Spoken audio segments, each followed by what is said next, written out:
If I'm an NFL team, the place I don't want to play this year is Philadelphia. They last year were such a dominant team at home, and not just during the regular season, but also in the playoffs when they wiped the floor with the Vikings and they silenced a very good Falcons offense.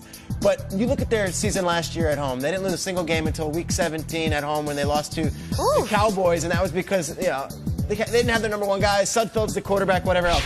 I think this team is going to get better in the regular season this year, and I think they have a lot of guys coming back. But I think the crowd has a different energy and aura. It's not the sad sack Philadelphia sports fan. It's the Philadelphia sports fan that now just won, had a parade, has the underdog mask, and they're like a starving dog that wants more. I fear the Eagles situation in that building. They're going to open up the season. The Falcons are coming in, and it's going to be a madhouse. It might not be a pleasant place to watch a game usually if you're a visiting fan. Yeah.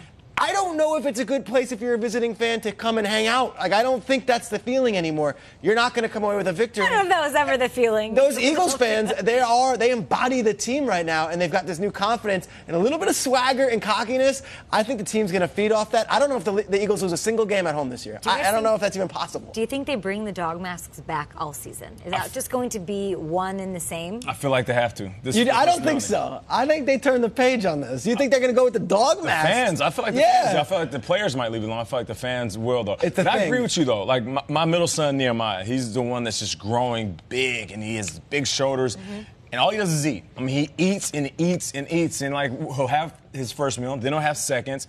And then I'm like, you still hungry? He's like, yeah. And then he'll have thirds, and I'll go upstairs. I'll come back down. He's in the pantry. I'm like, bro, are you still hungry? He's like, I'm starving. I'm like, that's the Eagles. They're going to eat and eat. Even though they got the Super Bowl, every player we talk to, they say, no, we're still hungry. We're starving right now. So it is going to be a madhouse. I'm looking forward to seeing what they're going to do.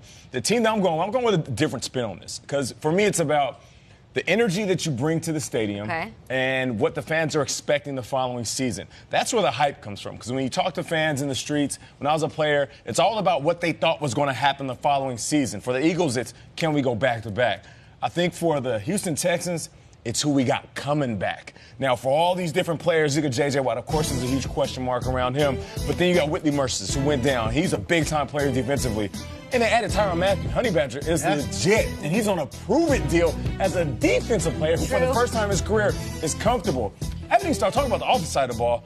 Deshaun Watson, at home, they went 2-1. Deshaun Watson had 13 TDs and 3 interceptions. He was going off. So for them, knowing that their home games are so special and they got so much talent, they got all these guys coming back, it's the Houston Texans that could possibly be the scariest place. Now, is Houston going to have to bring that energy? Yeah, they have to be a lot different since the first day they opened up. I remember scoring my first touchdown the first year that they actually built that stadium. They've come a long way. Now, for the first time, Houston, I'm talking to you. You got you a legit team. So we should start mentioning you when we're talking about Philadelphia, when we're talking about Kansas City, when we're talking about Pittsburgh, we're talking about all the difficult places to play, Gillette, all the way to Quest Field in Seattle. Let's talk about Houston. You guys go wear that battle red, show up and show out. Okay. Probably fire up. Let's go, Houston. I think I took Rip this from City. the angle. I tried to put myself in Nate's shoes as an NFL player and say, where's the place I would like to play least this year?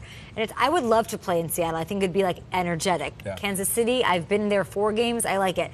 I thought about Denver as scariest. I've been to a game in Denver, and it is nuts. It is nuts. It is terrifying. But instead, I'm going to go to a place that I would never want to play against the Saints. Talk about it. In the Dome. I've been there for a couple of games. There is a spookiness, there is a scariness, and Drew Brees crushes it all the time in the Dome. They've won 8 straight in the Dome going back to last year.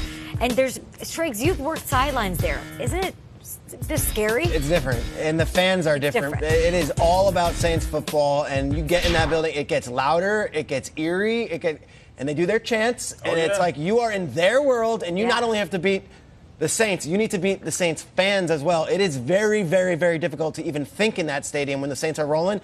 It must be nearly impossible to win when they're feeling themselves. I was there for a playoff game. Detroit Lions, we had the better team. We had control of the game. Literally thinking to myself, oh, man, we're moving on. We're about to beat the New Orleans Saints. Within a split second, nothing even happened.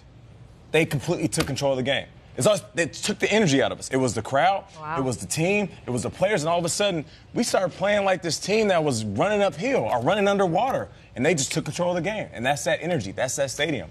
55-25 over the last 10 years, and just look at where they are in the NFC and the way that they look. They didn't really make additions. They might not have Ingram for the first 4 weeks, but they're still contenders. That's a really good team with a home field advantage because they play better at home. Drew Brees, his passer rating's like 16 points better. No question. So there's that.